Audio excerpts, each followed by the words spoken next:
Greetings and welcome to Life's an Art, so learn how to live. My name is Fernando Alvarez, and my vision is to help you experience a more fulfilling, joyful, and empowering life. In this episode, please allow me to share with you insights, examples, general information, and my personal experience in regard to emotional intelligence. As Gandhi said, if you want to change the world, start with yourself. Major personal areas you have control of is how you behave, react, and relate to other people. That is why emotional intelligence is key in helping develop excellent relationships with others. If you become competent at managing and polishing your emotional intelligence skills, you are paving the way to creating a fulfilling, successful, and sustainable life. Further ahead, I explain some important details about emotional intelligence. However, for the moment, just remember that emotional intelligence is about being aware of your own emotions, controlling those emotions, and acting toward others in honest, empathetic, and appropriate ways to foster communication and build positive relationships. Next are two stories about how two people relate differently toward others. Alice has no emotional intelligence skills, but Jonathan's emotional intelligence skills are highly developed, and the evidence is clear.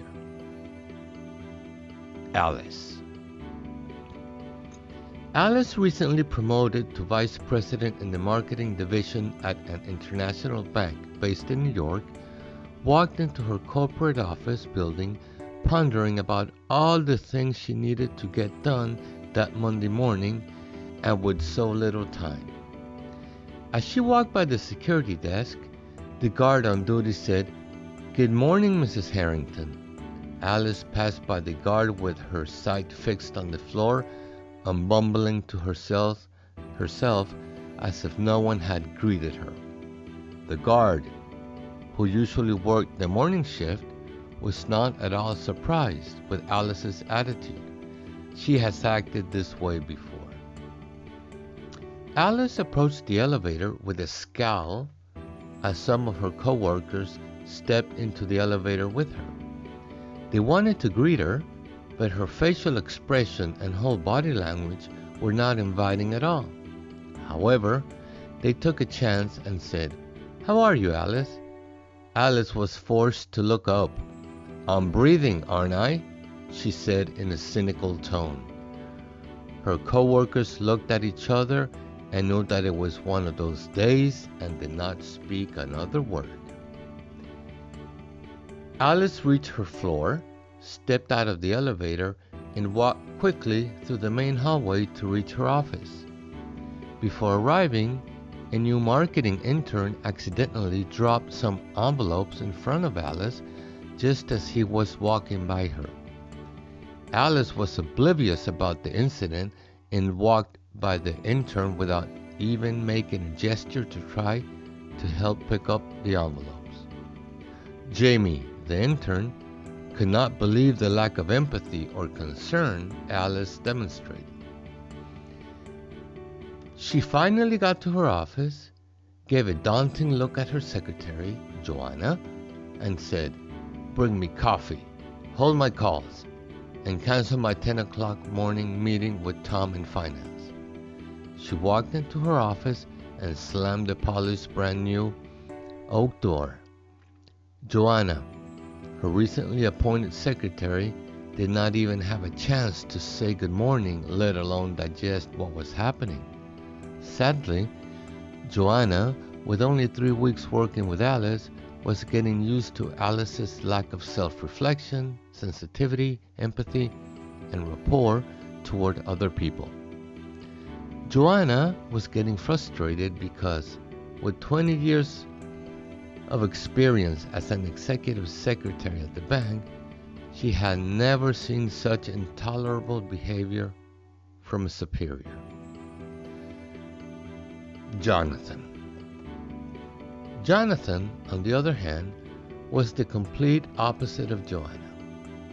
Even though he was also an expert in his field for many years as vice president in the research and development division at the bank, unlike Joanna, he was held in very high esteem by his superiors, colleagues, and junior employees. Jonathan demonstrated a series of attitudes, competencies, and behaviors that nurtured a culture of understanding, honest communication, rapport, and harmony at the bank. On one typical morning at work, Jonathan entered the corporate headquarters of the bank thinking about the full agenda he had that day. However, as he entered the building, he directly addressed the security guard on duty and shook his hand. He accompanied the handshake with a warm smile and said, "Good morning, Howard. How are you doing?" Howard could not help but smile back at Jonathan. "Good morning, sir. How's the family?" said Howard.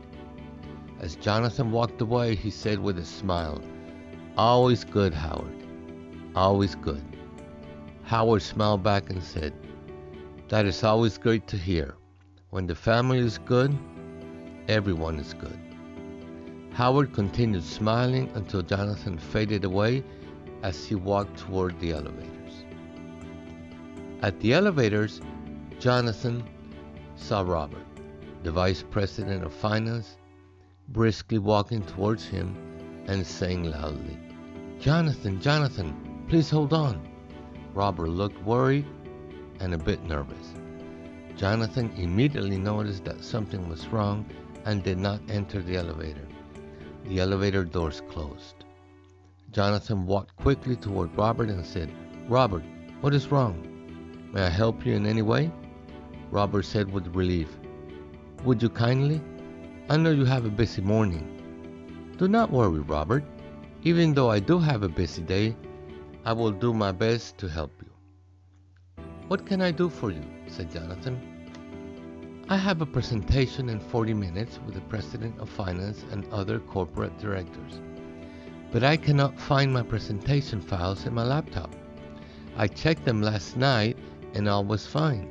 However, when I checked this morning, I could not find them, and then I remembered you are very good with computers," said Robert.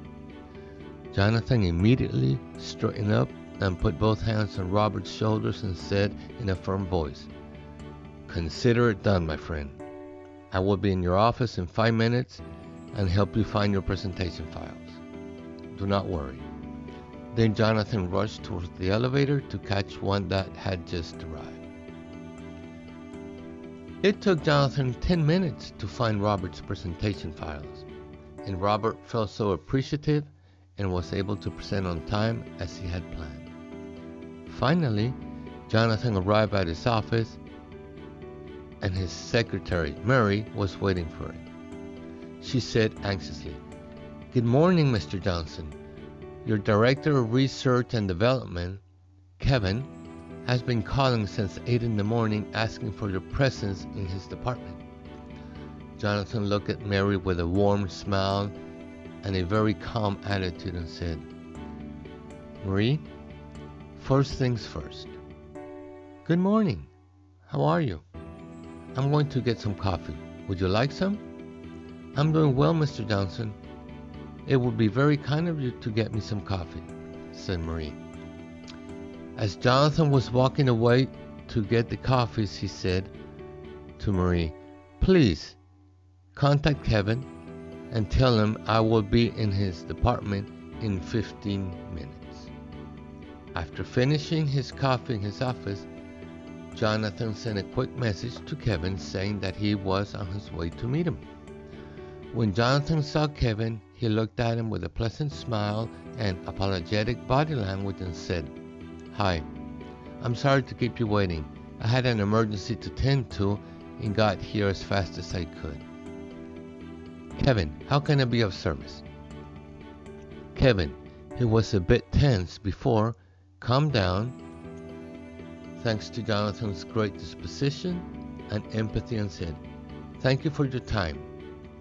I need to talk to you because," as you can see, Alice and Jonathan are as different as night and day in how they relate to other people. This contrast in attitude and behavior is going to make a huge difference on how successful they are at building sustainable and successful relationships at the bank and in general. Here is where Gandhi's phrase on being the change you wish to see in the world can become a huge leverage. Many of us wish to change the world, and we mean well. However, any macro transformation that changes the world can only begin with very small but fundamental changes. One personal change that was a huge leverage in helping to change bigger things is your emotional intelligence. That is a huge, huge leverage. Emotional intelligence is a term coined by Professor Peter Salovey and John Mayer in 1990. Journalist, psychologist, and researcher Daniel Goleman made this concept, emotional intelligence, more well known to the public through his book, Emotional Intelligence: Why It Can Matter More Than IQ, in 1996. As Daniel Goleman mentioned in his book, knowledge, skills, and smarts in your particular profession are crucial to help you succeed and especially to get hired initially.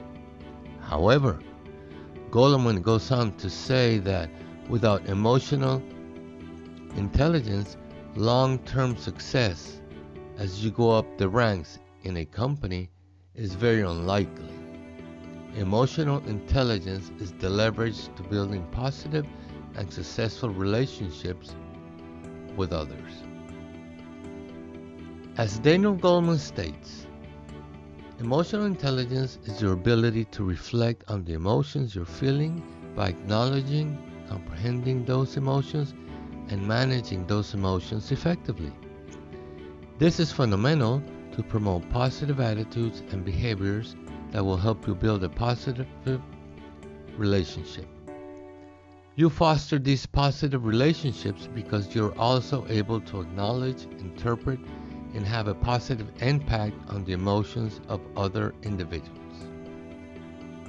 It is vital to understand that emotional intelligence is not about being happy all the time with a permanent smile on your face. It is certainly not about being emotional.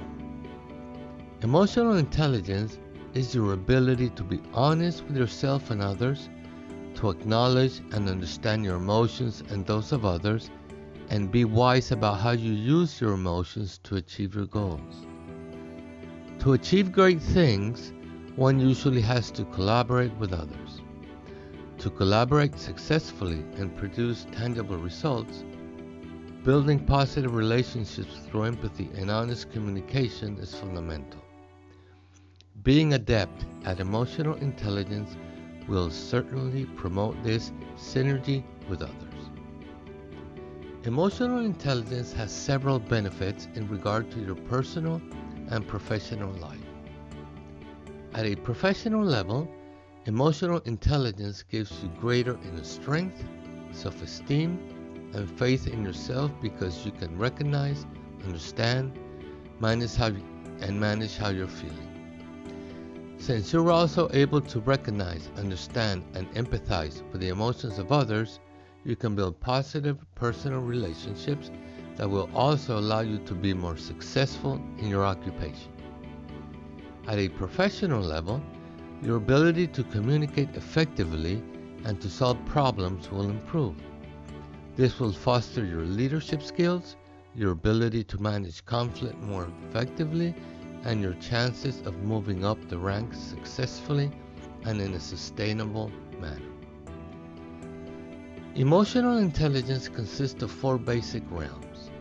According to Daniel Goleman, these are self-awareness, self-management, social awareness, and managing relationships.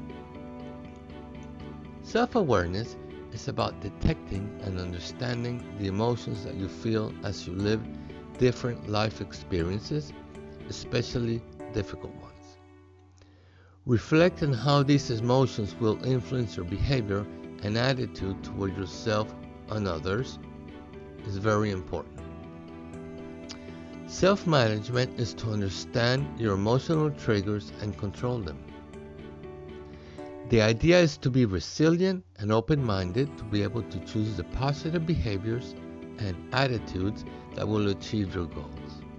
This way, stressful situations will not drive your actions and decisions. Empathy is a huge pillar in social awareness. Being empathetic allows you to have a genuine interest in the emotions and goals of others and actively help them. Also, empathy allows you to expand your realm of social responsibility and be active toward the needs and well-being of others. Knowing and understanding the politics and key decision makers of your organization is also a key part of social awareness. This knowledge and understanding can be used as fundamental leverage points to better reach your objectives. Relationship management deals with your ability to communicate honestly, suspend judgments, listen actively, and help build a culture of collaboration and empowerment. Managing relationships well will reduce conflict. At a personal level, I have been intentional about developing my emotional intelligence skills. This has to be an intentional process because being skillful at self-awareness, self-management, social awareness, and managing relationships involves deep reflection, time, patience, and consistency. Being emotionally intelligent is more developed in some people than in others. However, it is a skill that can be developed and improved no matter at what stage you are in the learning process. For me, self-management and social awareness come more natural than self-awareness and building relationships. Self-awareness and managing relationships are two areas where I have invested more time and effort developing. How do I experience and work through each of these stages on a typical day at work? Well, I'm a Spanish middle and high school teacher at an international school.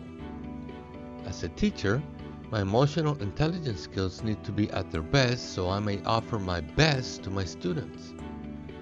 Thus, being self-aware of my feelings and emotions is key to relate effectively with my students. I try my best not to allow negative emotions or feelings I may be experiencing to affect how I engage with my students. Excuse me. First of all, it is not my students' fault if I am not having a great day. Thus, I should never take it out on them. Hence, what I do is to reflect on the emotions I am experiencing. This allows me to isolate negative emotions as I pull back and observe them. With practice, this allows me to disconnect from these emotions as best as I can. Then, when I am not engulfed by negative emotions, I am better able to manage my reactions and engagement with other people. This does not mean that everything is sunshine and rainbows. However, pulling back from my emotions allows me to be influenced by them. Emotions allows me not to be influenced by them as much, and I am better able to choose how to relate to other people, so any negativity that I may be experiencing does not dictate my good mood, my attitude, and quality of engagement with others. At the beginning, this is challenging to do. However, with intentional practice, I have noticed how I am able to engage with others in a much more positive way, even though I may not be having such a great day. So pulling back from your emotions and disengaging is a key factor in being able to act in a much better way, so how you're feeling does not dictate your mood and your attitude. And of course, this takes time and it takes practice. Apart from being aware of your own feelings, it is important to have social awareness. Now, social awareness is one's ability to be sensitive, aware, and receptive towards the feelings and emotions of other people.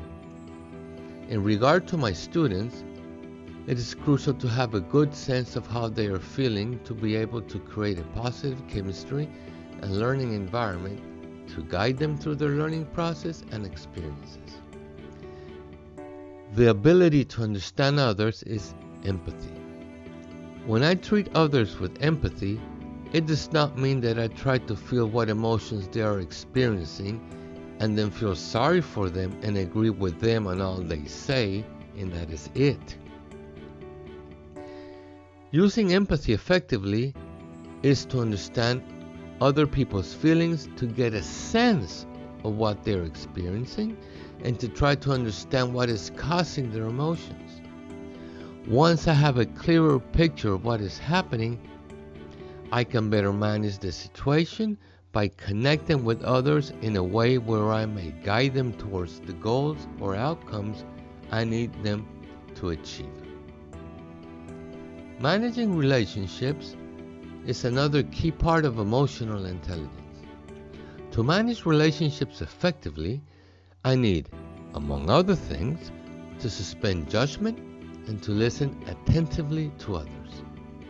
Suspending judgment allows me not to focus on the superficial attitudes or reactions that a person demonstrates.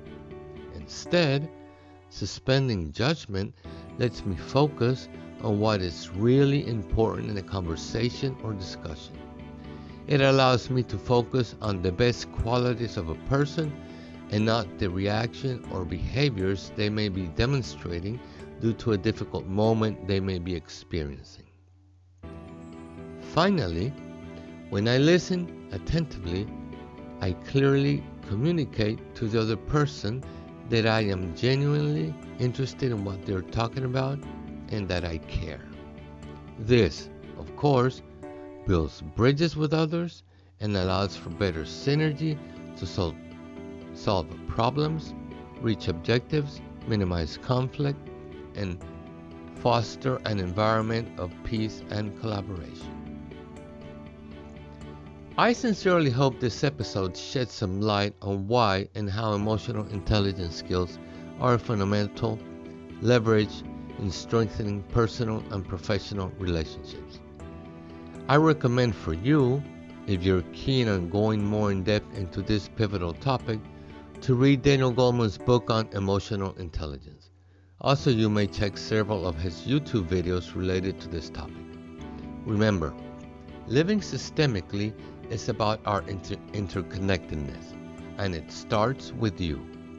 What can be more personal and important than your emotional intelligence as you engage with others? In episode 7, I will share with you my insights on systemic thinking and living systemically and its importance in adding value to your life, the people around you, and the world at large. But for now, remember, life is an art, so learn how to live. I will see you next time. Thank you for listening.